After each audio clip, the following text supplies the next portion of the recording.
Good to go. You still intro it. Oh no, like we alternate. All right, so this show's already off to a great start. Welcome to Waffles versus Pancakes with me, one of your hosts, Brandt, Rambling with Ranj, and also Alex O'Neill. He's irrational. Yeah, passionately so. The irrational passion of enter deity here. Yeah. See, we ended on a religious note last time, so I thought we should just start on a religious note this time. Yeah, just pick it up right where we left off. Yeah, it's a seamless thing. It's like Dark Side of the Moon. So the way that this non-sequitur podcast works is that we alternate each week, Alex and I bringing a topic and then discussing it.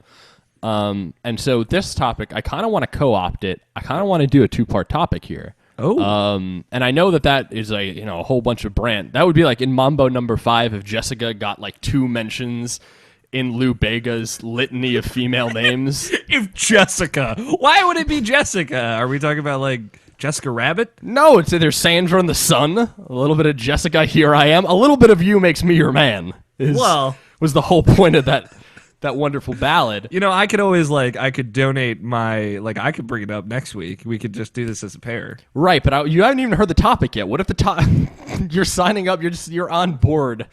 Got to take a few risks, man. Take a couple shots so you can get ahead in life. Shots fired. Okay, so I want to do the Penny Arcade Exposition, the Eastern Quadrant version of the United States, because there's PAX Australia, is happening this weekend, and I'm going to go.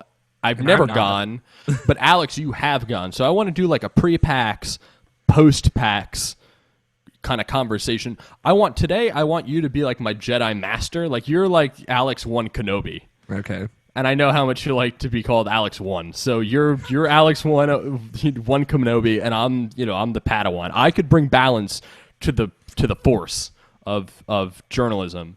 So I want you to talk a little bit about your experiences, and then I might have some questions. Might bring up some questions that I have for you. So I get prepared. Okay, fair enough. So like progressively, I've gone to PAX East 2012, 2013, and 2014, and progressively they were just better and better years of experience. So like maybe I'm a little spoiled on the PAX experience. I've always gone as press, but you're going as press. So. I am going as press. So I should say that, shouldn't I? Yeah, I got a media badge. I mean, I don't have it on me. It's at the event center. I got the email that I can pick it up at such and such a time. Yeah, and I've gone with kind of like the swath of people, like different people that have written for Rational Passions and other podcast hosts for Rational Passions. As a team, we've gone as media and done just a lot of stellar content that I'm really proud of. And yeah, no, it was progressively better. I know that first time I went, like the week before, I was like, I can't do this. I realize now that there's no way I can do this. And I was just shitting myself, losing my mind. And I texted Joe Fate, who was my co-host at the time. And I was like, there's no way. I'll just not go. You guys can go. I can't do this. And he's like, don't worry, it'll be fine. And then it was fine, and it was great. Yeah, it's like the things that I've learned is placement is key. Like where are you in conjunction to the convention center? I'm at a friend's house a little ways away, but I have friends within Boston as well, and other friends in case I need to crash on some sort of a floor or something. Yeah. So like that Friday is super important because like 9 a.m. to 10 a.m., an hour before the convention really starts, is the press hour, the media hour, where it's just media on the show floor, and that's where you can get like the one, maybe two things done that you will never get done otherwise. Like you don't have an appointment for it. Like the Final Fantasy 15. Yeah, like that is when you would see that or see that big name. And I like to usually get that out of the way because unfortunately a lot of people don't necessarily hog all the indie booths, but I'll just go to one of them and be like, hey, can I come back later and let's set up an appointment on the fly right now and we'll figure that out. So because that's like 9 a.m. and they have like this press room it's like separate for all the press members, full of just like these little dog kennel cages that are lockers for you to put your stuff in so you don't have to carry around the whole time. Getting one of those is also super important, and that opens around 8. So you want to get to the convention center and hopefully have your badge at 8. So first thing I would recommend is going on Thursday, going and getting your badge the day beforehand. So Right, I got that email as well. I think from like 6 to 8 p.m. or something of that nature. That's like super easy. You just walk in. There's a little thing that says press, and you go up, give them your name and your outlet, and they'll just give you your badge. And that's super easy. But always get it beforehand, because having to wait in line, in addition to wanting to get a locker and wanting to get on the floor for that press hour, is like it's a hassle. The lockers I didn't know about. This sounds pretty clutch. Yeah, it's super important because they have like big, like huge lockers, and that's for people who have like video equipment who don't want to drag it around. Yes, So- I will have a little bit of video equipment that I will have to drag around. We're doing a bunch of video for Read Retro, and like the guy who does it all is me. Yeah. So it's gonna be a rip roaring good time. So like I've gone with like my whole stuff, like, which was 5 people, and then I had friends that were there that were part of another outlet, so we got one big locker and shared it, and it was packed full to the brim, so I didn't feel bad about like taking that from the big boys like Polygon or IGN that need that kind of space to store all their video equipment. And yeah, that's super important. The press room is very important. And I might be able to like guide you through where it is, because it's always in the same place every year. But like I had to take the T to South Station, I think it was, and then walk across the bridge to the convention center. Yep. Which is like a mile walk from South Station by itself, and I had to do that all 3 years that the second year we had a car because we drove up, but that was still, parking was still a nightmare and expensive and garbage. So I don't recommend that. If you can get dropped off, that's great. Yeah. Thankfully, again, I'll be at a friend's house, so I get I get a whole bunch of perks by virtue of that. Yeah, okay, so there's lockers. I know that I can't imagine right now how large the press room is. I have no like frame of reference for it. Like, I don't know. It is about the size of a side room to like one of the big like theaters that they have. And the side rooms, they usually have their queue rooms for people to line up in and just kind of get the line out of the hallway. It's about the size of one of those, maybe a little bit smaller. And it's very deep. And in the back, there are a bunch of lockers, and then there's a bunch of tables and power strips to charge your phones and iPads and all this stuff you need. And there's a very nice lady in the front of the press room that'll give you a locker key, and you have to give her a business card so she knows who you are. Oh, I have a business card. I have multiple business cards. Because one of the things that here's like a question, because it's an expectation, and I want to know where to gauge mine. How good? I mean, I'm very excited at the prospect of doing a whole bunch of networking while I'm there, getting to know different people, both on the PR side and also, the journalists for outlets that I have a fair amount of people I know from IGN, but like I don't know anybody from Polygon or Kotaku or I know the names, but I don't know the people. Yeah, I mean, that's one of the best parts about PAX. So, like, for me, because I always wanted to go as press because I want to know what it's like to go to an event as press. Some of my co-hosts, not as much, like they just went and, whatever. But this was like a chance for me to, like, 1, interview people like on the fly on the show floor. 2, meet people from other outlets that, like, I've read their work and have admired them for a long time, and actually meet them and introduce myself, give them a business card, hope they remember me. And I've been lucky enough to have a very memorable face, apparently. You're a very memorable man. Well, thank you. I like to hope so. Like, everyone from IGN knows who I am because I went there for Beyond 300, and then I was just there for the last like 3 PAX East, and they're just like, oh, hey, Alex, and it's just this is nice. And it's nice to have like kind of like those ice walls shattered to infinity. But it is like the best thing for that. The one thing is like, there's one time where I wasn't sure if it was a person.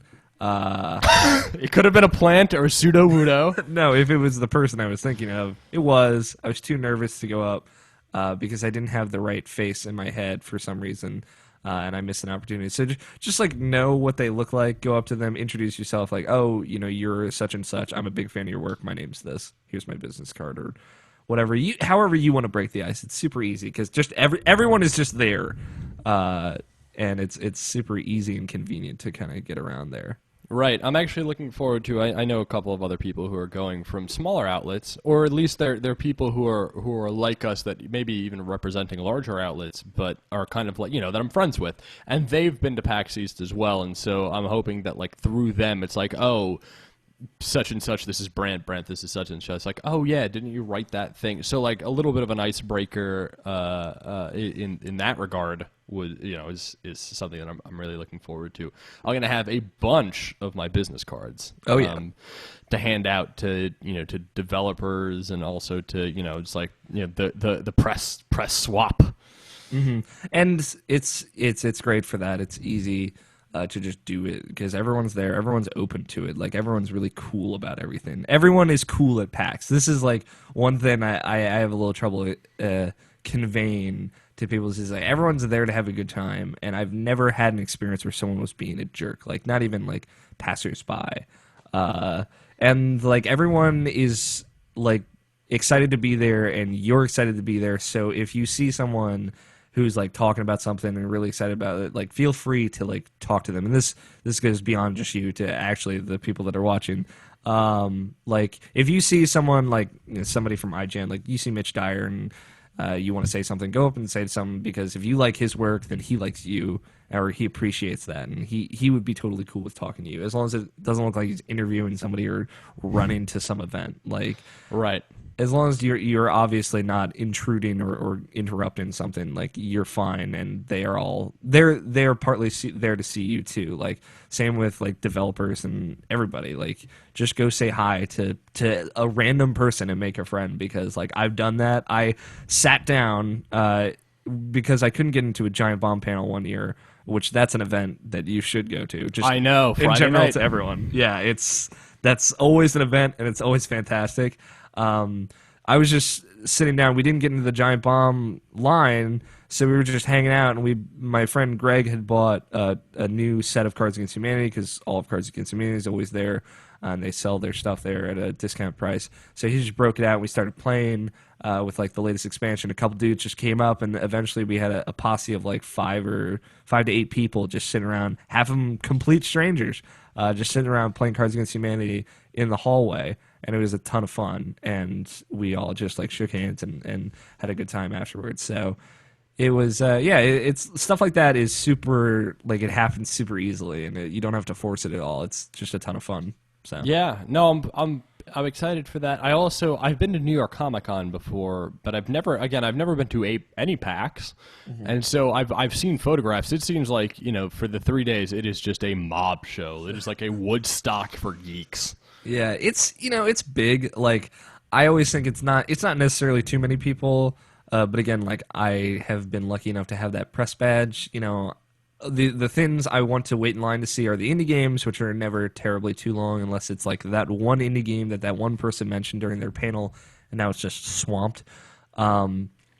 It like sometimes that'll happen, but like I'll go up to an indie dev and be like, they'll say I'm media, and they'll be like, oh hey, and I say, hey, can I come back at this time or whenever? Is there a time I can come back and maybe get my hands on this? And they're like, yeah, sure, that's fine. But again, that's kind of the benefit of having a media badge. Oh my God, I can't wait. I have a whole bunch of Friday. I've got a couple of appointments in the morning, and then the rest of the day is pretty much free to do as I please. Saturday, I'm going to be running around the fucking thing. I'm going to be all over that indie mega booth. Yeah, the indie mega booth is absolutely awesome. Like one thing I don't like to do, I know a lot of people that do, is just like, flash the badge and get wherever they want to get. I don't really like to do that because PAX is kind of like for the people, by the people type deal. So I don't do that. You're a PAX libertarian. I'm a PAX libertarian, exactly. And I don't do that. Not a lot of people do. But don't be a dick about it, I guess. Like I don't expect you to be, but like know that if you don't have the benefit of having a media badge, like not everybody's a dick about it. Right, and the other thing is that like if I really need to see something and I don't have the time or whatever, I can go up to the developer, show them that I am media, give them the card, and be like, hey, could you send me an EPK? And they'll be like, oh, okay, that's cool. Because like I want to cover your game, I don't have the time. Maybe I can get an interview 2 weeks from now through Skype or through anything. You don't try. My objective isn't to try to cram 25 days into 3 days. It's to kind of make that, create some almost evergreen type of content where you're establishing these relationships between yourself. And the crazy thing about media, if you're listening and you're like, oh, well, media is all, you get the badge, so you get to skip lines if you really want to. You're also not there, you're representing a thing. Mm-hmm. You're like the ambassador for whatever site you are writing for. So you have to keep that in mind. You can't just be get totally belligerent and be like, I am the golden god of games journalism. Yeah. It's weird. Like the only time I got really drunk was at the IGN party last year, and everyone knew who I was, so that was kind of cool. And I wasn't an idiot. I was just kind of there, smiling, laughing, having a good time. And then I am ashamed to admit it. We if you watch the Game Scoop panel at some point, me and my entourage enter to deliver drinks of whiskey to all of the panel members, and that was cool. And so you can actually watch the video of this. It's just the shit-eating grin on some of their faces is worth it for that alone. And then we sat in the back and we were a little loud and obnoxious during that panel, and I apologize for that. I actually went on the Game Scoop Facebook page and was like, I'm sorry. I know the people that were loud. I was one of them. I apologize. But other than that, I've never done anything to embarrass myself, but luckily I've been press as my own outlet, and I've represented myself pretty much, and I've had people that represent me, and they've all been relatively okay and cool. Have you gone to any of the, because I know there's the social component afterwards. I don't know, I do not know what the PAX party life for the press is like, but I know that I have hints of things that are going down. I think I have a couple of invitations to various functions that are that are going on. I think there's also a breakfast on the first day. I think there might be some sort of a breakfast. I've heard tell of that. I was only 21 last year. Literally, I turned 21 the week before PAX. So I was like, woo! I made it. So I wanted to go do the thing that I wanted to do, which was go to the IGN party at Harpoon Brewery. That's all I did. That's pretty much the only drinking I did because I didn't have a lot of money. Obviously, as a starving college student, but that's the only time I've really gone out to a party. There are tons. I hear there are a bunch. You'll just get emails about some party in some bar up the street from the convention center, and it's nonstop. There are so many. Pick your poison, I guess. Some of them have just free drinks for everyone who gets in. It's okay. And I'm afraid for Sunday because I have 2 appointments on Sunday, if I remember correctly. Let me just pull this up. I know I have one, which I'm pretty excited for. But no, I only have this one. I wish that I actually hadn't booked it. Maybe I'll talk to. I'm not the only person going, but I'll end up going. But Saturday night might get a little dicey. As far as drinking goes? Yeah, I mean, I'm not going to get totally belligerent, but I'm actually considering, I'm hanging out with this friend of mine. I might get a hotel room just for that night, or crash with one of my other friends that's going and be like, okay, I need to be closer to the convention center than I am right now so I can make this appointment tomorrow. Yeah, I really wish I was closer every year, because there's a hotel attached to the convention center, and it's the Westin, and I'm like, why can't I be there? Because you could just wake up, crawl out of bed, because we always get up at 6:30 in the morning so we can all cycle through the shower, and then we leave by 7:15-ish, and then we get there by, at the very latest, 8:30, and that's we're late. I fucked up. I should have gotten people out in the street as fast as possible, but it's you do as an hour. You get people into the streets. Yeah, it's an hour commute for us. So but luckily we, I've gone with a bunch of friends and press mates, and we just start planning our day on the way there. We're sitting on the tee, we're just strategizing out, or we're just too tired, all looking in different directions, exhausted because we didn't get enough sleep and we were up way too late drinking last night. So it's one or the other or both. So I don't know. I don't like having the long commute there. I really next time I go, I want to get the Westin and just fucking live like a king. The moment that PAX gets announced, you should just book the Westin. That's what I would do, but I don't have like a very stable source of income. So. Oh no, but I'm saying if you could split it between a whole tremendous amount of people, just be like 15 to a room or whatever, however the hell you kind of like make it work. Yeah, just getting a room by yourself would be ludicrous. Yeah. The rapper ludicrous. The rapper. And yeah, like that will happen at some point, and I'll be way down for that. But one thing I did want to bring up was like I have been to both PAX Prime and PAX East. I went to PAX Prime in 2012, I think. That was a busy year for me because I went to both.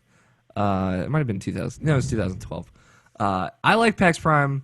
Again, I haven't been to it as many times, and it's not as close, so it was a bit of a trek. But I think that's a much more difficult convention floor to navigate. I really like how they set up the PAX East floor.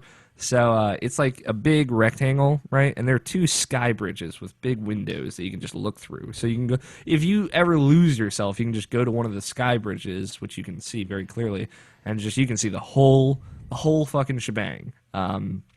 It's just like a huge long rectangle. Just on one side you got like the kind of food and the tabletop section, and then it's just convention video games.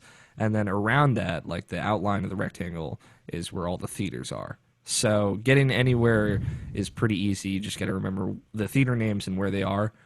And I really like it. I like the layout a lot better because I feel like I can get around a lot more. If you ever lose yourself, just go to a sky bridge and be like, okay, that's that booth, that's this booth. Okay, I think I understand where everything is now. I'm looking forward to it. I mean, I'm a little scared. I don't know exactly what I'm getting into, but I feel like I'm going to have a very, very good time. And then when we get back, it's so crazy. It's one of those things where if you've ever had like a long weekend, let's say like a 3-day weekend, where just crazy stuff is going to happen. Like you're talking about like whatever the hell is happening. Somebody invades your house for 3 days, or like it's just like nonstop partying or something, some kind of madness like that. You go on a mini vacation. Let's say you go on like, again, Friday, Saturday, Sunday. On Wednesday, you could be like, there's this big thing coming, but a week from now, the big thing will be over, and if I don't mess up too badly, I will still be alive. Yeah. So, like, it's very weird for me. Just like, a week from now, Brandt from a week from now is going to listen to this and be like, oh, Brandt from a week ago, you, sir, have not lived. It's so funny because, like, I totally agree with you. Like I said, I was so terrified before the first time I went, like, so terrified because I had never really put myself out there. It was even before I did video stuff, so I wasn't even in front of a camera. People didn't know necessarily the real Alex O'Neill. Yeah, they didn't know what I looked like. I was so, like, part of the fear was I was so convinced I was going to embarrass myself, which I didn't. In fact, I did a very good job of kind of keeping a level head, which surprised me. But I was taken aback at how well I performed, which, I don't mean to humble brag here, but like I think the big thing is it wasn't as stressful as I hyped it up to be, but it was like way more fun than I could have even imagined it was going to be. Yeah, I cannot wait. It's going to be good. I love just like, I had no idea what to expect. I'd never been to a convention before, let alone PAX, and this is one of the mother of all conventions as far as I'm concerned. And it was just insane. It's absolutely insane, and it's great because like once you hit the show floor and it's just like you're going, and like there's no stopping you, and then at some point it's like the press hour's over, and you're like it's over, and then just like this tyrant of people just start pouring in, and it's nonstop people everywhere, and everyone's having a good time. Like it's awesome. Yeah. Is there any? Do you have any questions? I think I've kind of brought them up throughout my throughout this show, which I'm very, very grateful for. I think that it's going to be a very interesting experience, to kind of say the least. I'm really excited to see post-PAX Brandt and see what you look like. My hair's going to be down to here. I'd have aged tremendously. I just come in here wearing like a cloak, and I'm like, ugh. My post-PAX plan, I'm going to get back probably late on Sunday. And then like Monday is pretty much earmarked because I'm just going to be throwing content up onto the site. Monday, I think I'm just going to like not get out of pajamas and like just drink bourbon. Yeah, it's funny because like I know PAX has worn me down like just over the years, and maybe like consecutive years will do that to you. Just like, and the fact that we had like the longest commute that we had ever had last year. But like I was so tired that weekend, like last year, 2014, and I was just so beat and exhausted. And I mean, I was having a great time, but I spent way more time in the press room, just kind of just like trying to relax. I was doing way more stuff of like helping people write their write-ups and like just being like, all right, pat them on the back, send them out into the wild. And I would just relax in there and go through edit stuff and get stuff posted for other people. So like last year, I had the least amount of time I spent on the show floor, I think, for sure. Regardless, I still had a great time. I would say like for your first year, don't worry too much about like writing stuff while you're there, unless like that's what you really want to do. Yeah, I'm very lucky in that I'm not the only person from Read Retro that's going. I have another cohort who I'm going, who's also going to be there, and so he and I can like divvy some stuff up, and like it's just going to be, it's going to be wild. It's going to be a really wild time, and I kind of can't wait to do it. The hype is real. The hype is real. I would say I did like a little Alex Talks video not too long ago, well a year ago I think, it might have been 2, about like what you should bring to PAX, like bring comfortable shoes. Like it's gonna be comfortable shoes. I'm going to bring in my naivete, I'm gonna bring Purell, as if I can not catch the PAX plague, but I will try to get a weaker strain. Yeah, it's your first year, so I'm just considering you're gonna be dead Monday, like for sure dead. But yeah, bring Purell, shake people's hands, and then offer them Purell as well. Especially like other writers who are meeting tons and tons of people. Yeah. They will appreciate it if you're like, hey, I got some hand sanitizer. I would say like bring like a shoulder bag, like a computer bag. Like I have a really nice one that I got for last year, so I could actually bring my computer to the show floor, and I think it helped a lot. And consider like carrying a bottle of water on you at all times. Just hydration, because like staying hydrated is so important. There was a day that I just forgot to eat. Just trying to remember to eat. That's always a good recommendation. I might bring a couple granola bars. Yeah, granola bars are good because especially if you want to like go out and like just relax at night and have a couple of drinks. Like if you haven't eaten that day, which happened to me, you will be so upset. And yeah, it's easy to forget that stuff when the convention food is so overpriced. Luckily, I don't know if you're like too opposed to walking. If you go like walk to South Station, there's like that big cafeteria with a bunch of different places to eat. No, I'm not opposed to walking at all. In fact, I love like I'm gonna be traveling a little bit around Boston. Yeah. And if you walk just past South Station away from the convention floor, it's about like a mile, maybe a little over a mile. There's a Chipotle. I've made it a tradition to bring my friends to that Chipotle every year I go to PAX, so it is a good place. Yeah, I can't wait. We, of course, wish that you were going as well, but we will certainly cohabitate at some sort of con at some point. And it'll be fun. Yeah, like with all of like the depression that has come from like not being able to go, I'm like definitely not going to miss PAX East next year. Like for sure. I don't know if I can let my body miss it. But yeah, this is just like, I'm focusing on a lot of stuff right now, and once that's done and out of the way, I'll be more burdenless to go in future years, so hopefully next year. All right, Alex, thank you very much for prepping me for PAX. Yeah, I hope you're ready. I hope I did a good job. I'm certainly not ready. It's certainly going to be a slow motion train wreck, but I hope to come out better for it, and just like come home with just a stack this high of business cards of people and be like, all right, let's. My whole shtick is trying to be like you. I don't know if I have as memorable of a face, but I want to make enough of an impression where if I had messaged some of these people a week later, be like, hey, I'm Brandt from Retro. We spoke about this. I'd like to talk to you more about that. Yeah, that's the end goal. It's like, as long as they kind of remember your outlet or whatever, they'll know who you are and they'll work with you. Even if they forget, they'll pretend like they didn't. So it's not a big deal. Exceptional. Yeah, I hope you have a great time. Thank you very much. We'll debrief you and talk about what you saw there next week. Yeah, I'm going to see some really cool stuff. I don't know if I can talk about any of it, but I will next week. Yeah. I'm excited. I'm excited to hear what you see. Absolutely. Yeah, I'm gonna live vicariously through you. Cool. Can't wait. All right, so this has been yet another episode of Pancakes versus Waffles. Alex, where can people find you on the internet? You can find me just everywhere, just in general. On Twitter at alfighter27, which spells just like it sounds. That's pretty much the best way you can hold of me.